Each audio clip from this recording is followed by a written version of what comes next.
Okay, right off the bat, I was about to walk out of this movie for two reasons. One, I never heard Nicolas Cage recite the alphabet in this movie. Reason number one, and reason number two, I'm starting to feel a little bit under the weather. My throat's scratchy and shit, so if I sound kind of stuffy, that's the reason why. Oh God, this is one of my least favorite times of the year, mid-April to May, because I just feel like shit. But gonna work through it for this review. So yeah, here's my video review for Renfield. I am Dracula. And of course, this is the newest kind of spin on Dracula with Nicolas Cage as Dracula, and also got Nicholas Hault, who plays Renfield. Now, if you're not ever, well, everyone knows, the story like Dracula, they probably won't always know the story of Renfield. Renfield, if you don't know, is the familiar to Dracula, basically his assistant that he, brings into his world and basically has him do all the things for him, like bring him dead bodies to eat and drink blood off of, all that stuff. So this version of the story it does start off in the 1930s, and it does have that look of the classic Universal Dracula that you most know. But it modernizes the story, and it brings it into the modern world where Renfield, they're in the modern day, and Renfield's still doing everything for Dracula, and he's growing tired of being Dracula's basically handyman and just basically his slave, for lack of a better word. And he wants to get out of that toxic relationship and, have his own life for once. And this is very much so a very outlandish, stylish, completely unrealistic horror comedy with Dracula and Renfield. And this movie was exactly the movie I thought I was going to get from the trailer and the marketing, and it's the movie I basically wanted. And this movie was just a lot of fun. Just having Nicolas Cage in this was going to get me to see it no matter what. But this is directed by Chris McKay, who has helmed some pretty good movies. He started off, last time I remember, with the Lego Batman movie, which was nearly just as good and fun as the original Lego movie. And then he also went on to do the Tomorrow War with Chris Pratt. That was an Amazon movie, a movie that I didn't think looked good at all from like the trailer, but I watched it, and I actually had a lot more fun with it than I thought I would. And it had a pretty good spin on the premise of the alien invasion movie. And this movie also has a very fun spin on something that we've seen time and time and again. Like, how many versions of Dracula have there been cinematically and like in television and stuff like that? Probably 100 at this point. So, you need, with something that is this, that has been told as many times as this, you really do need to have an interesting take on it to stand out. And I think this movie definitely has an interesting take on it that makes it unique from other versions of Dracula. And just having it in the modern day is kind of fascinating. But it also, the way it uses the comedy aspect to make it stand out as well, because this movie, like I said, it is outlandish as fuck. It is so gory. Yeah, this movie, it really, I've seen a lot of vampire movies without much blood, especially in the past 2 decades. There's been a lot of vampire movies that really play down the blood, which is kind of funny. This movie goes all out with the violence and the blood. Like, holy shit. Now, it is a lot of CGI blood, and that's part of, like, that's kind of like the yang to the yin in this whole thing. But it is the creativity and just how much it goes all out with it. It was really fun to watch. And this movie has a lot of, kind of superhero movie like fight scenes in it, and they're very well done. And this movie never really takes itself that seriously, and it knows when to, it knows that, and it doesn't pretend it's anything that's not. It's just a crazy action horror comedy, and it's really well done on that front. Now let's talk about the cast in the film. Nicholas Hault, I think, is just as great as he always is.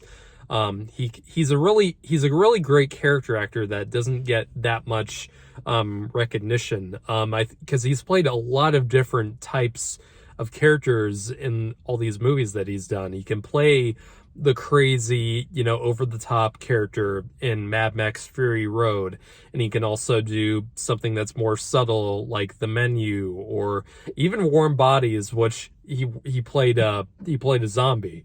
He's played a lot of different types of roles, and he fits just as well into this movie. He's that he can act crazy in certain scenes, but he really does have such a likability to Renfield in this movie, and he brings a really great take to that character.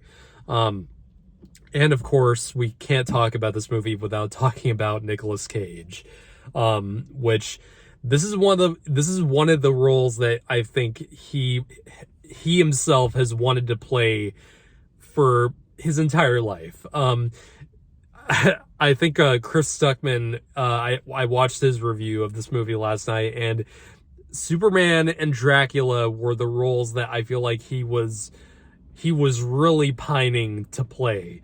And he kind of already has played Superman. Of course, in the live action movie that never happened with Superman Lives, he was also Superman in the Teen Titans Go movie. I know it was just a voice performance, but he did kind of get that. And now he got a full-blown theatrical live action take on Dracula, and he is having so much fun in this movie, like you probably figured he would. And it's not just a crazy Nicolas Cage performance. He's actually a really great Dracula in this kind of more comedic take on the story. He really does fit the character perfectly. He can be very funny when he wants to be, and he always has that great visual performance and body language, but he can also be pretty creepy and intimidating when he wants to be in this film. And there's a lot of great practical effects work in this film. I mentioned that the CGI can get pretty cartoonish, but there's some great, costume and makeup on Nicolas Cage, especially because there's a part where he gets burned and nearly gets burned down to the skeleton, and it's pretty gnarly. And I really have to give props to the costume and makeup for doing a great job with that. And then you have Awkwafina, who kind of plays the same kind of snarky, sarcastic, and but she does a great job with it. And I feel like she's starting to get typecast in a lot of these kinds of roles in these bigger movies, and because I really think she's very talented and can do more than just the comedy, like in The Farewell, for example. But she's very badass in this movie. She does do a lot of great stuff in the fight sequences too. And then you have Ben Schwartz in this movie, Sonic the Hedgehog, if you can remember who that is. I kind of have a hit and miss relationship with his acting in a lot of these movies. At first, I didn't like his portrayal of Sonic in the first Sonic movie. The second one, I got more used to it. I think he did a pretty decent job. And I feel like I would like him more because I haven't actually seen him in that many roles aside from Sonic. And I feel like I would like him more, seeing him more in these live action roles. But he is over the top as fuck in this movie. And he's about as over the top as Nick Cage is. Like, he is going full out. And sometimes it's a little, I get that this movie is a comedy, but he's kind of hit and miss for me in this movie. Like, I feel like in general with him, and he does have a lot of great fun moments in this movie, and he did make me laugh quite a bit. It's just a few moments where he did kind of get a little too big for my taste. And I feel like the movie, like I said, the story of this movie and the themes it talks about is that it is basically a movie about, self-love and breaking out of toxic relationships. And I really do like that, angle to this, but I feel like near the end it did get a little bit too preachy for its own sake. And not that that's a bad thing, but I feel like it was so, loud with that message that I feel like it didn't need to be that loud about it. And where I felt like it turns into a PSA at some point. And, the climax, it did kind of distract me, and it did take me out of what was going on in that, scene, in that moment. But it's a great message, and I absolutely do, love that sort of thing. And if you're going to do something relevant and modern with Dracula, you might as well do it with this. But yeah, it's a good, fun movie. It's not gonna, be one of the most memorable movies of the year. Probably not.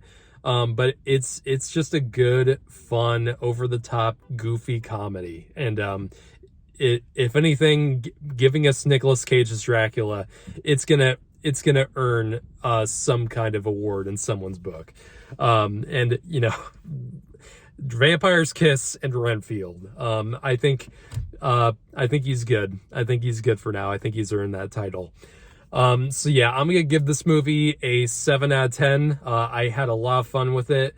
Maybe if I wasn't feeling kind of crappy right now, I would have got more into it, but with these kinds of things, but overall, I recommend you check it out. So if you've seen Renfield already, what do you think about it? Let us know in the comments, and stay tuned for more.